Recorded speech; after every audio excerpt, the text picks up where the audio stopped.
Chapter 1. Are there words that can describe historical trauma? Quote, I've been diagnosed with a few things over the years. It's been helpful in some ways. I don't know. I've probably just been looking for someone who can understand me. End quote. Sam. Finding the most helpful language to describe your experience is an important aspect of recovering from childhood trauma. This means having the confidence to explain what happened, how you were affected, and the sense you were making of it. It means being able to use language that is meaningful and healing. This language can be spoken, written, or even translated into something creative. Are there words which can entirely capture and explain the experience of childhood trauma? Perhaps not. However, discovering and using language within yourself, and to whatever extent possible with people you trust, can be a part of recovery. It's possible you have already made some good progress in this respect, and hopefully this chapter will help you build on this work. However, for many it can feel like a beginning, a bit like you have stepped off a plane in a foreign country. Either response is fine. The first part of the chapter will provide generic descriptions of different forms of abuse, as well as neglect, abandonment, and vicarious trauma. For some readers, this is straightforward. For others, it can feel challenging. The second part of the chapter looks at how professionals have tried to make sense of trauma and associated psychological problems. You will have an opportunity to explore whether the efforts of professionals are useful to you. Here's the chapter headline. Finding the right language to describe your experience to yourself and others can be an important feature of healing. Generic descriptions may help. The efforts of mental health professionals may help. The words of others we have worked with over the years found in the guidebook may help. However, all of this information is simply an opportunity to reflect and find the best language for your recovery. The information in this chapter may help you find your voice, but this will be a unique voice. It will be your voice. Generic descriptions of childhood harm. Some people who experienced childhood harm are quite clear in their minds about how to describe what happened to them, and they are confident in using words like abuse, neglect, or abandonment. For others, whether they should describe it this way can feel confusing. Some may wonder if it is right to use this language. There can be many reasons why people feel unsure if they should use words like abuse, neglect, or abandonment. Some of these reasons are listed below. We will read these reasons out, and you can then pause the audio and place a tick next to or highlight any of the following experiences you can identify with in the guidebook. 1. In order to cope, some put a lot of effort into not thinking about what happened as a child. 2. Some got told that what was happening to them was not abuse, neglect, or abandonment. Someone you knew may have minimized what occurred. 3. For some, the events happened a long time ago, and memories can feel uncertain. 4. For some, there wasn't a good basis of comparison, so what occurred just seemed normal. 5. Some just don't want to see what happened as abuse, neglect, or abandonment because it would feel awful to think of it that way. 6. For some, it feels like they are being disloyal by seeing what happened as abuse, neglect, or abandonment. They may feel a need to protect someone who harmed them. 7. Some can still feel frightened of the person who harmed them. Using words like abuse, neglect, or abandonment can feel scary, even though this may not seem rational. 8. Some imagine they deserved what happened, so it can't be abuse, neglect, or abandonment. Please pause the audio and highlight or tick any of the above experiences in your guidebook.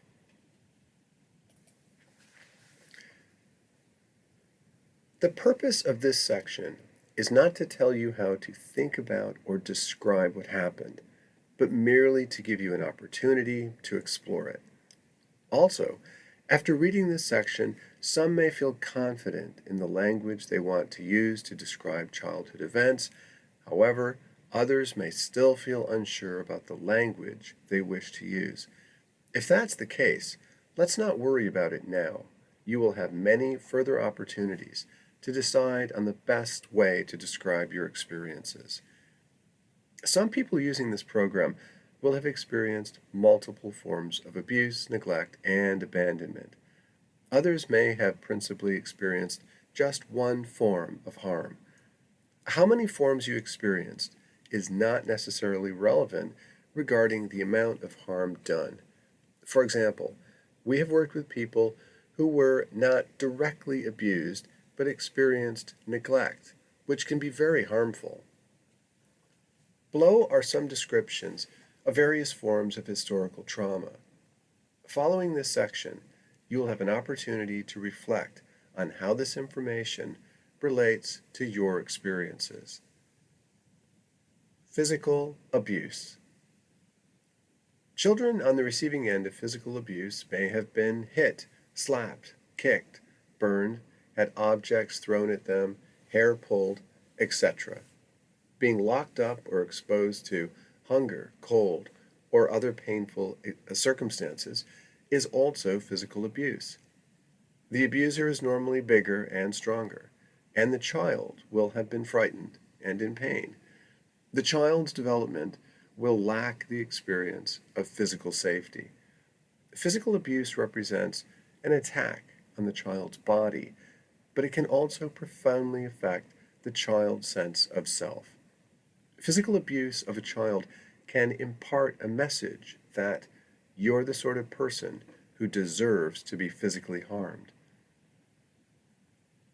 Emotional abuse. Whereas physical abuse represents an attack on a child's body, emotional abuse attacks the child's sense of self directly. The abuser will have spoken or shouted at the child in a humiliating, frightening, or demeaning manner. Infants do not come into this world with a developed sense of self. I learn who I am through the quality of my relationships with important others. If my caregivers, siblings, or peers attack or demean me through words, this will damage my sense of who I am. Because there is no attack or interference with the child's body, some might not recognize emotional abuse as abuse. This should not be the case, and there is evidence that emotional abuse can be as or more damaging to a child's development than other forms of abuse. Sexual abuse. Sexual abuse occurs when an adult or another child, who is often older or who has more power, has sexual contact with the child for the perpetrator's gratification. It is normal for children to want physical contact and non-sexual physical intimacy from others. However, prepubescent children are not usually interested in or understanding of adult forms of sexuality, and they are in no way psychologically equipped for such experiences. For a perpetrator to have sexual contact with a child is abusive and damaging to the child's sense of self and experience of safety in the world. While exceptions can occur, perpetrators are often known to the child and may be parents, family members, teachers, neighbors, older children, or others. Sexual abuse comes in many forms, such as fondling, oral sex, intercourse, exposure to the child, sexualized touching, etc. Even if physical contact does not occur, it is still sexual abuse if the perpetrator exposes the child to adult forms of sexuality, e.g., pornography, getting them to observe sexual behavior, or an adult exposing themselves to a child for gratification. Grooming a child gradually into sexual activity is common. As a result, some children may believe that what they are doing is normal, or that they are willingly participating, though this does not reduce the eventual damage it does. In some cases, a child can have apparently positive experiences coinciding with sexual abuse, such as receiving attention or gifts. This is often a feature of grooming and manipulation and can make sexual abuse especially confusing. It's common for those experiencing sexual abuse to keep what happened a secret for many years. This can happen because the abuser threatened them, because the individual felt ashamed or worried that someone would blame them, or because they tried to protect someone. The issue of secrecy, shame, and breaches of trust are common to all forms of abuse, but can be especially difficult in instances of sexual abuse. Neglect. Physical, emotional, and sexual abuse represents harm actively done to a child. Neglect results from an absence of care, time, or affection. Infants and children naturally depend on carers for many years to provide for their physical and emotional needs. Neglect occurs when a child's physical and emotional needs are not met. Meeting physical needs includes providing food and feeding, ensuring the child is clean and well clothed, caring for illness or injury, and providing a warm, safe, and ordered home. Providing for emotional needs means giving the child time, encouragement, affection, and love. It also means protection. It also means providing protection from others who might harm the child. Neglect can occur for many reasons. Some carers are physically or mentally unwell. Other carers may have serious drug or alcohol problems. Some carers had children at a time when their own developmental needs were not met, and they were just not ready to be parents. Some carers are simply too egocentric to prioritize a child's needs. Experiences of abandonment or loss can overlap with the experience of neglect. For example, when a carer leaves the family suddenly or dies. Or some children can never sustain friendships because their families move around a lot. Neglect often overlaps with physical, emotional, or sexual abuse. Children who are neglected are more likely to find themselves in situations or with people where abuse occurs. For example, if a child's needs for love and affection are ignored, they may be more vulnerable to sexual abuse. Trauma occurs when a child has experiences which are frightening or distressing. In this respect, neglecting a child's needs can be traumatizing. For example, it can be scary to be left alone or not know if you will have warmth or food. A 4-year-old will attempt to use a stove to cook a meal if she gets hungry enough, often with ill-fated results. Abandonment. Abandonment is related to neglect and often coincides with abusive experiences. Children who were abandoned will have lost relationships with people who were important to them. This can happen through a divorce, a death, or simply by getting left. Some children are part of families that constantly move, resulting in numerous peer relationships being severed.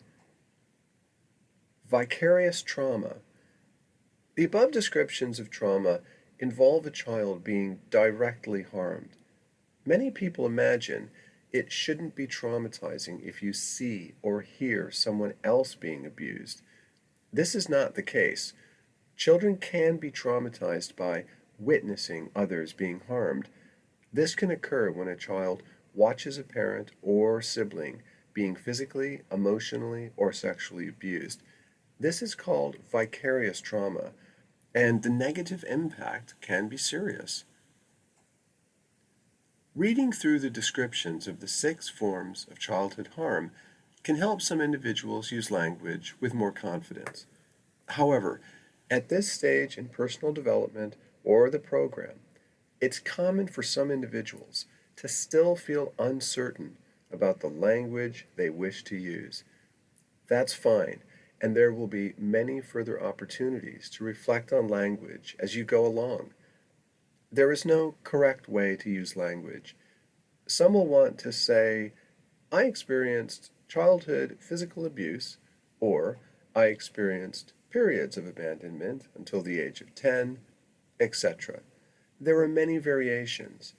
Some find using modifiers helpful, such as I experienced serious emotional neglect, moderate physical abuse, and milder vicarious trauma in childhood. You are the final authority on the language which feels closest to your experience. Exercise 1. Your thoughts and feelings on generic descriptions of childhood harm. The generic descriptions of childhood harm explored here include physical abuse, emotional abuse, sexual abuse, neglect, abandonment, and vicarious trauma. Which terms describe your experience as a child? Do you feel confident using these terms for yourself, or do you feel unsure if these terms apply to your experiences? Please pause the audio and complete Exercise 1 in the guidebook. Do professionals have a name for what ails you? When people struggle with mental health problems, it's common for them to turn to professionals to explain what's going on. A clinician may then provide a diagnosis. So, is there a mental health diagnosis for people who experience childhood trauma and struggle with related psychological problems? The short answer is that we now have a diagnosis which can be useful for some individuals, and this may include yourself. However, there is a complicated story behind professionals' attempts to develop a useful diagnosis, and we think it's worth telling. Adults who experience childhood trauma have been turning up in clinics since the earliest developments within psychiatry, psychology, and psychotherapy. So, you might think that getting mental health clinicians to agree on a diagnosis would not be that difficult. In fact, agreeing on a diagnosis has been fraught with false starts and professional quarreling, and the rancor continues today in some respects. If this sounds disheartening, hang in there. There are actually some quite useful diagnostic ideas that have finally come from all the years of debate. We will offer a fairly brief explanation of the history, but for those who want more detail, Bessel van der Kolk's The Body Keeps the Score is very useful in this respect. Some might suggest that discussing a diagnosis in a book such as this is improper, that diagnosis should only be considered in a consulting room between a qualified clinician and a patient. While a consultation with a qualified clinician may certainly be important for some, we see this as an outdated view. Consistent with the values of the recovery movement, people suffering from mental health issues should have access to any information which may be helpful. At any rate, the purpose of this discussion is not to diagnose the reader or necessarily for the reader to self-diagnose. Whether you find diagnostic ideas helpful or less helpful is a personal experience. Some people we work with can feel anxious about exploring diagnostic ideas. They might think, what if I don't meet all the diagnostic criteria? Will that invalidate my experience? This is not something to worry about. Adults who experience childhood harm are unique and will vary in how diagnostic criteria apply to them. Some even find non-diagnostic or generic language most helpful. However, some people who have experienced childhood harm can find diagnostic ideas useful and even supportive. More importantly, your experience and the language you wish to use to describe it are the highest points of authority on the subject. The section below provides information and opportunities for reflection. You can use what is most helpful and toss out what isn't. More than 120 years ago, clinicians such as Sigmund Freud, Jean-Martin Charcot, and Pierre Janet were making the connection between abuse, especially sexual abuse, and the problems their patients were experiencing. They used the term hysteria, and what they often saw at the time was what is now called somatization. More about somatization later in the guidebook. In European society, abuse was rarely discussed in the early 1900s. Often unable to recall or talk about the abuse they had experienced, many of these patients expressed their traumas within and through their bodies, e.g., frozen or shaking limbs, difficulties with movement or immobilization, etc. Freud and his colleagues likely made a significant breakthrough by understanding that repressed memories of abuse could be expressed through the physical problems they saw in their clinics.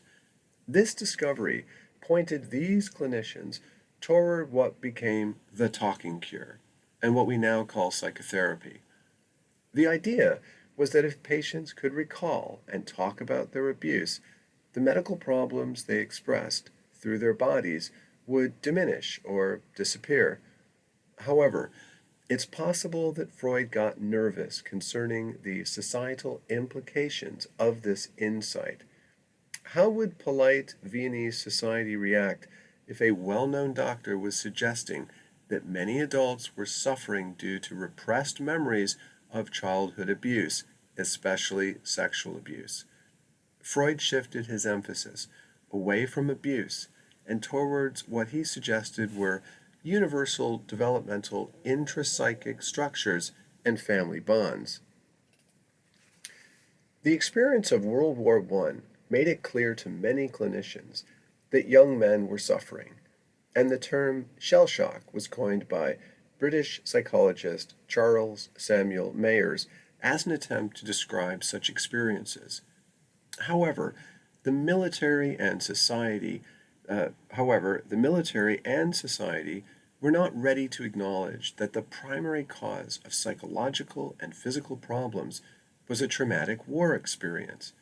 Instead, such reactions were thought to result from a lack of moral fiber or some other character defect.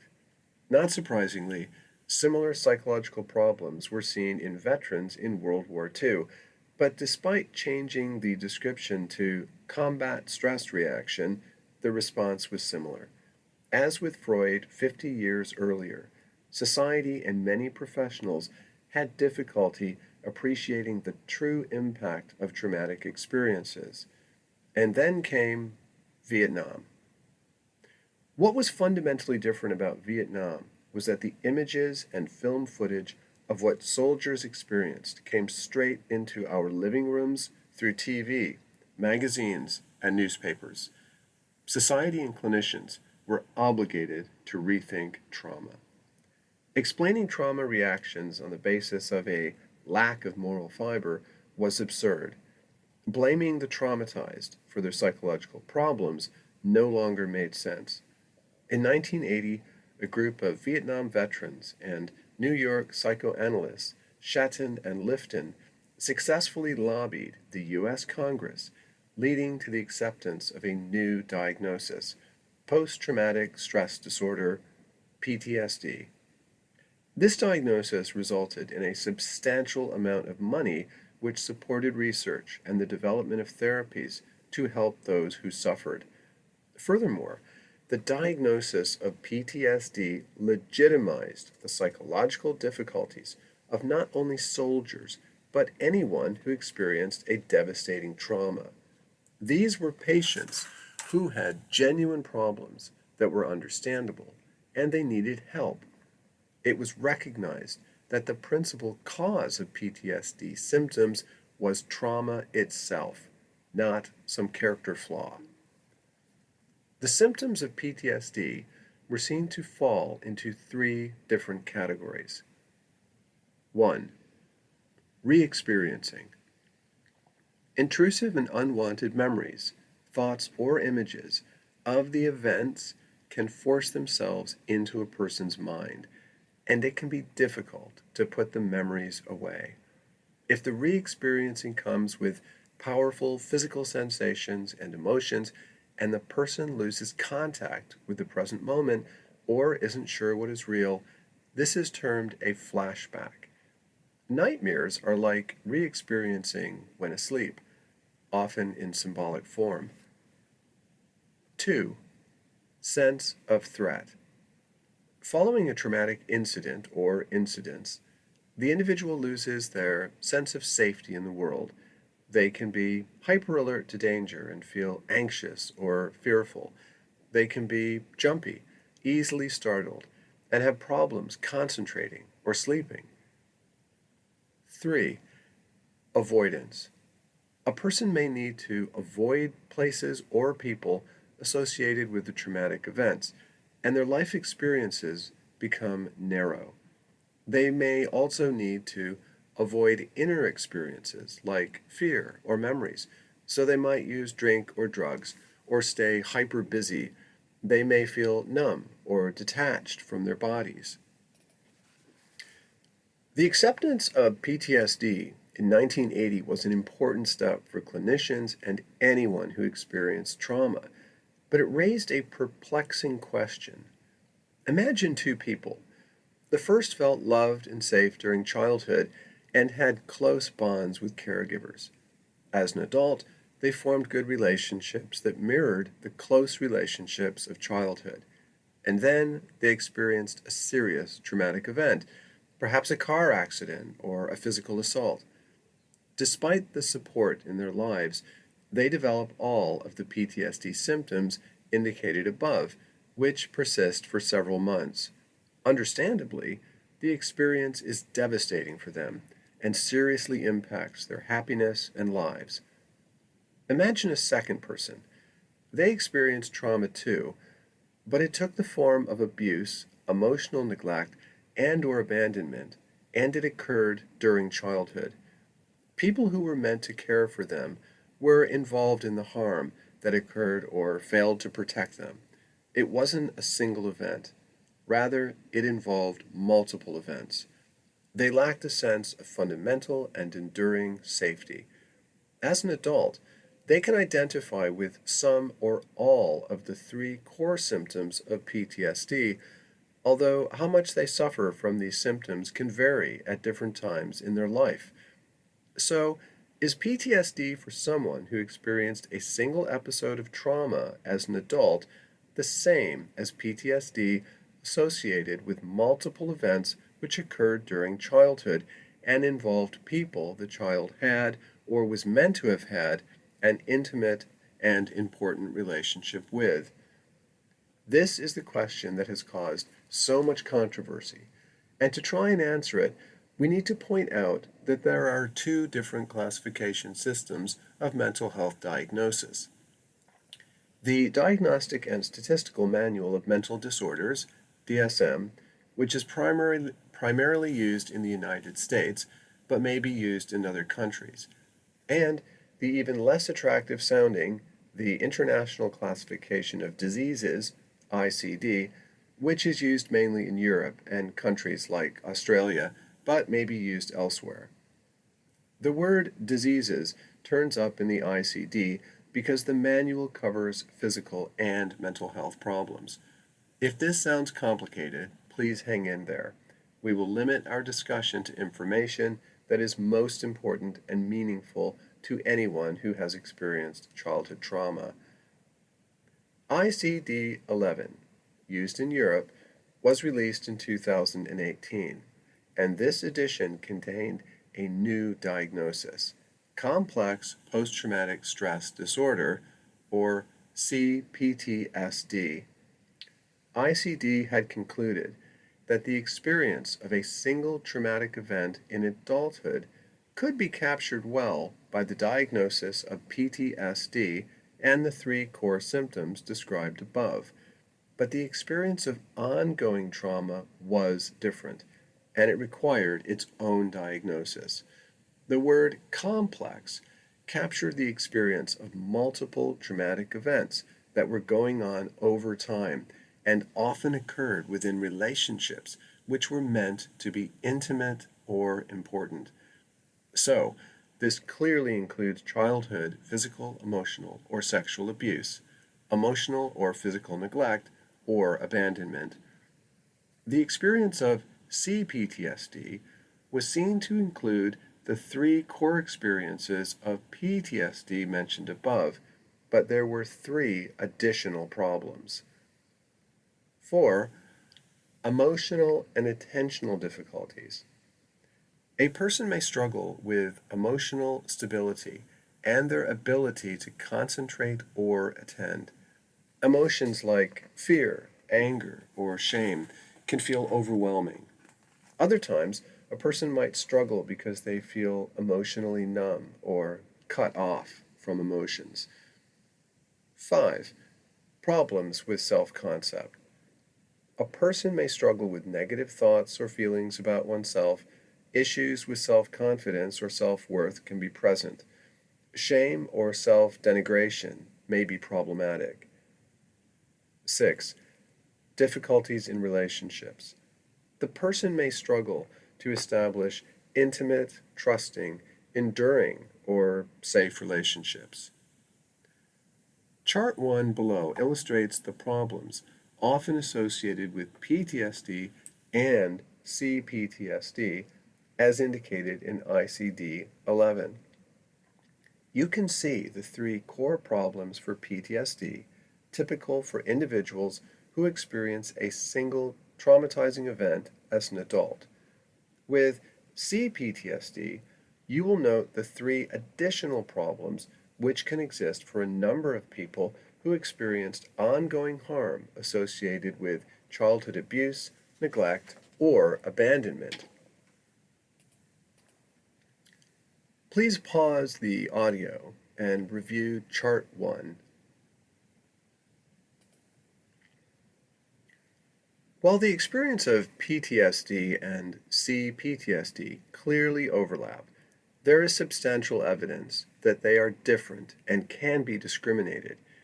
In a 2017 review, the distinction between ICD-11 PTSD and CPTSD was supported in 9 out of 10 studies. Why might multiple events of harm occurring in childhood produce enduring emotional and attentional problems, self-concept issues, and difficulties in forming stable and trusting relationships? The key here is to consider when the harm occurred and the context of the harm. When a traumatic experience occurs in adulthood, the individual will likely have a reasonably formed ego or sense of self, and the traumatic event may involve people with whom the adult does not have an ongoing intimate or important relationship, as occurs in a sudden traffic accident, fire, or mugging. The three extra difficulties seen in CPTSD are more likely to develop as a consequence of ongoing childhood trauma for a couple of reasons. First, the traumatic events happened when the child did not have a well-formed and stable sense of self to help manage the events. Second, the ongoing harm is often caused by people who the child is meant to have an important or intimate relationship to, such as parents, partners, family members or family friends, teachers, childhood friends, childminders, classmates, members of a religious group or other organizations, etc. And the child may not have been protected from the harm by people who should have played this role. Therefore, Ongoing abuse, neglect, or abandonment in childhood can have a greater impact on a child's developing sense of self, capacity to trust in human relationships, and ability to regulate emotions, the three extra features of CPTSD.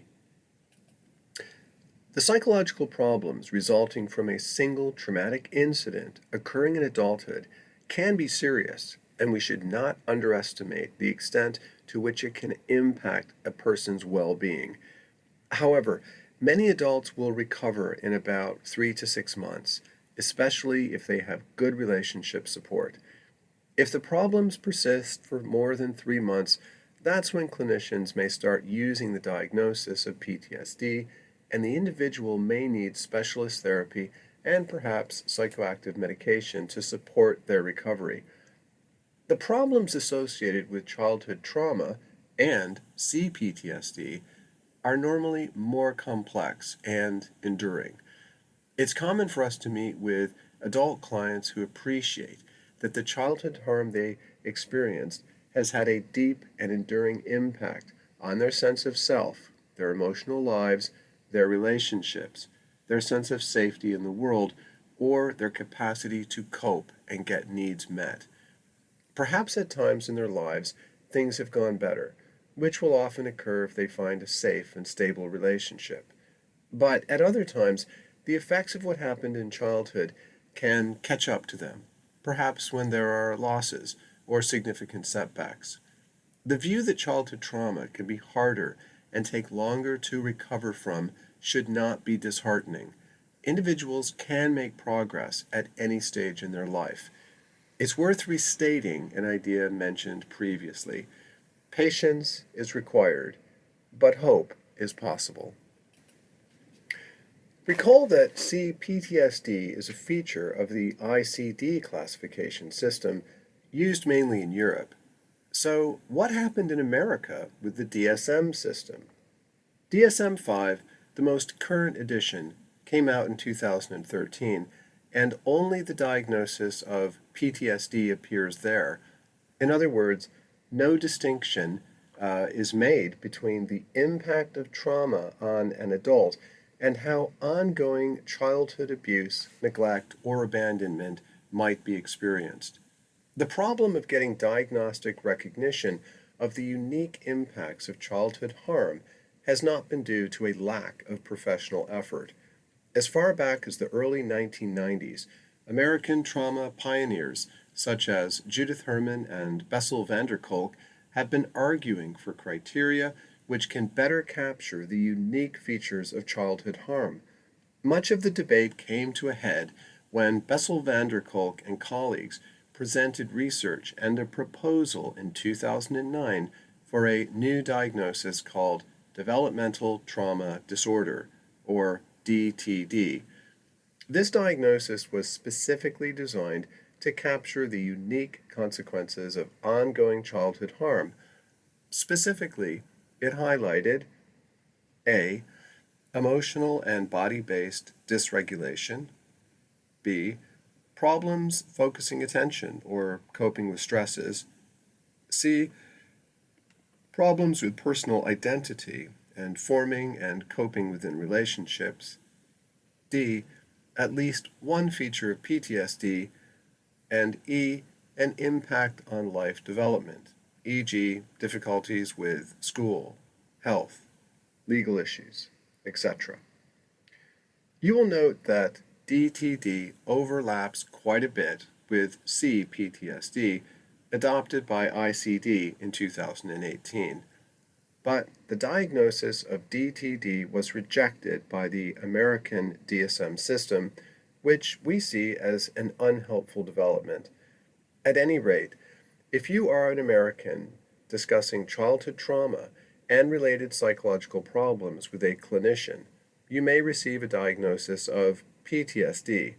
This is just how it works at the moment, but perhaps things will change in the future. At the end of this section, you will have an opportunity to reflect on the topic of diagnosis, but we want to add two final points.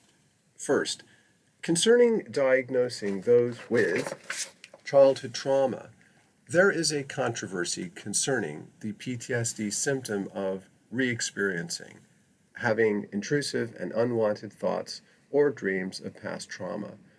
We find that this is harder to predict for those who experienced childhood trauma.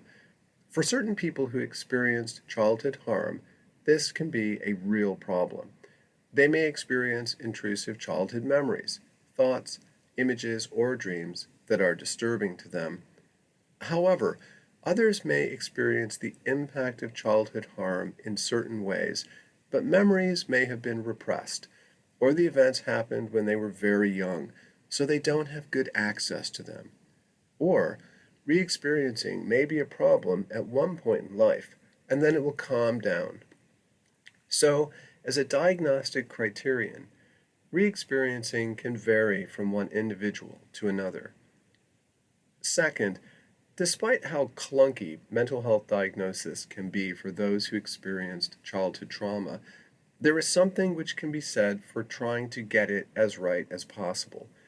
Given our current physical and mental health services, if you don't get a diagnosis that captures childhood trauma, you may receive an inadequate or misleading diagnosis. For some, the diagnosis is simply wrong. For many, the diagnosis may be technically correct, but fails to capture the role of childhood trauma. This may have the effect of minimizing the impact of the harm and the challenges of recovery. Either in childhood or as an adult, a wide range of mental health and physical health diagnoses are often given to people who experienced childhood trauma. Childhood trauma frequently disrupts an individual's capacity to pay attention or remain still, so a diagnosis of attention deficit hyperactivity disorder, or ADHD, may be given. The experience of threat and a lack of enduring safety is a key component of childhood harm, so the individual's brain and body get shaped to see and experience danger. Lots more about this in Chapter 5. As a result, the individual may be diagnosed with various anxiety disorders, including social phobia, agoraphobia, panic disorder, OCD, etc. Childhood trauma commonly damages the individual's self-concept and the ability to experience intimacy and get core needs met, all of which can intersect with depressed mood. So, the individual may be diagnosed with a depressive disorder, e.g., clinical depression, manic depression, or dysthymia, a persistent low-level depression. If coping with past trauma means you just don't have access to feelings or associated body sensations, and you can't find the words to describe what's happening, you might get diagnosed with alexithymia. For some, the impact of childhood trauma gets expressed through difficulties with empathy and impulsive or criminal behavior. Of those who end up in prison, 24% spent time in care, 29% experienced abuse, and 41% witnessed violence in their homes. Some of these individuals will be diagnosed with oppositional defiant disorder in childhood or antisocial personality disorder as an adult. For a minority of individuals, childhood trauma can result in a very insecure sense of self, fears of abandonment, highly unstable emotions, and self-injurious or high-risk behaviors. If this is the case, a person may receive a diagnosis of borderline personality disorder, or PPD, in the USA, or emotionally unstable personality disorder, or EUPD, in Europe. These are different terms for essentially the same mental health issue. A minority of people who experienced childhood harm will meet the criteria for BPD or EUPD. However, of those diagnosed with BPD or EUPD, about 81% experienced significant childhood trauma, most often before the age of 7. As we discuss in more detail later, The effects of childhood trauma are commonly expressed or experienced through the body, sometimes referred to as unexplained medical symptoms, psychosomatic problems, or somatizing. Trauma can also be expressed through a wide range of very real physical symptoms. Such problems can include chronic muscular pain, headaches or migraines, fibromyalgia, irritable bowel syndrome or other digestive complaints, shaking or other confusing bodily experiences, etc. Again, if you have been diagnosed with any of the above, these diagnoses are not necessarily wrong, and perhaps the diagnosis has been helpful in some manner. But the diagnosis often fails to appreciate the full story. What do all of the above mental health diagnoses have in common? Well, if you look carefully at the criteria, none mention childhood abuse, neglect, or abandonment. By giving an individual who experienced childhood trauma a diagnosis like anxiety disorder, depression, ADHD, or chronic pain, we might be missing the forest for the trees. These diagnoses focus on symptoms rather than capturing the underlying problem. This can be of limited use, or in some cases unhelpful, because if what you see are symptoms, then what you will treat are symptoms. If you want to know why the car won't start, you can stare at the paintwork all day without learning a lot. At some point, you're going to have to open the bonnet, UK, or the hood, USA. The HTP is one way of doing just this. So why is it that an individual who experienced childhood trauma may receive a diagnosis representing the symptomatic expression of the problem rather than the problem itself? The answer to this is likely complex and may vary from case to case. Sometimes it's because clinicians are anxious with respect to asking about childhood experiences in a direct and empathetic way. Between birth and 18, did you ever experience physical, emotional, or sexual abuse, neglect, or periods of abandonment? This question is not complicated, but asking it might feel complicated. Some clinicians worry they may upset, insult, or make their patients worse. This is unfortunate because patients rarely respond in this way, whether or not they experienced childhood trauma. Many patients are relieved and grateful that a clinician finally asked them. Some clinicians can worry that if they hear about significant trauma, they may be unable to refer to services that can provide what is needed. This can be an issue depending on where you live, your finances, or healthcare coverage. However, some individuals will go for many years without a diagnosis which captures childhood trauma because they find it difficult or impossible to talk about what happened to them when they were young. We will discuss the role of silence further in Chapter 10, but there can be understandable reasons why an individual doesn't talk about their childhood experiences for many years, even with clinicians. It can be easier to talk about panic attacks or fear of social experiences than a mother who was physically abusive. It might seem simpler to talk about problems with concentration, depression, or stomach pain than the uncle who was sexually abusive. In a way, the problem Freud had more than 120 years ago is still around. He saw or correctly intuited that many patients presenting with a wide range of medical and psychological problems had been abused as children. But he got scared concerning the consequences for society and perhaps for his career. However, it's no longer 1900. More and more, people who experienced childhood trauma can recall and think about what happened.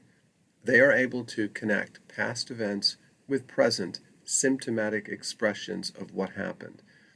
They are ready to explore the best language to start explaining it to themselves and others. Considering what language may be best for you. Some will finish this chapter and feel they can use language concerning the childhood harm they experienced with a fair degree of confidence. For others, the ideas they have come across here may feel new and disorienting. Perhaps something seems a bit clearer, and they are getting a sense of the language that might be best for them, but they need more time for reflection. That's understandable. Not surprisingly, much of what you will encounter in the guidebook offers opportunities to delve much deeper into the very features that make up a diagnosis like CPTSD, such as your experience of emotions, relationships, self-concept, coping, core PTSD issues, and more. So, there are many further opportunities to refine how you want to use language to make sense of the past and your recovery. Some readers may feel that generic or non-diagnostic language is perfectly adequate. With respect to exercise 1, they might feel it's sufficient to think or say something like, I experienced childhood abuse, I experienced childhood physical abuse, or I experienced childhood neglect or abandonment. Perhaps more general language works best, like I experienced childhood trauma or I experienced childhood harm. It's quite personal. Some readers, however, might also identify with the diagnostic language we have explored here, and they may find diagnostic terms supportive or useful. Recognizing your experience in a diagnostic term can feel affirming for some. We've had people say things like, wow, I didn't know there was a word for stuff like this that I go through. Knowing diagnostic terminology can also help some people search online for further information, find further reading materials, locate support groups, etc. Despite the American DSM system not recognizing complex post-traumatic stress disorder, CPTSD, it's still the most internationally recognized diagnosis which can capture the impacts of childhood harm.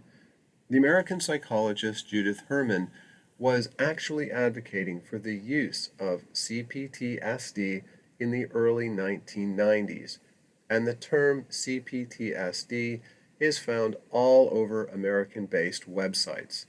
So, no matter where you live, if you find this term helpful, there is no reason not to use it. Developmental trauma disorder, DDT, has the advantage of being created specifically with respect to the impacts of childhood trauma. The criteria are very good, and the term itself is probably the best choice of language.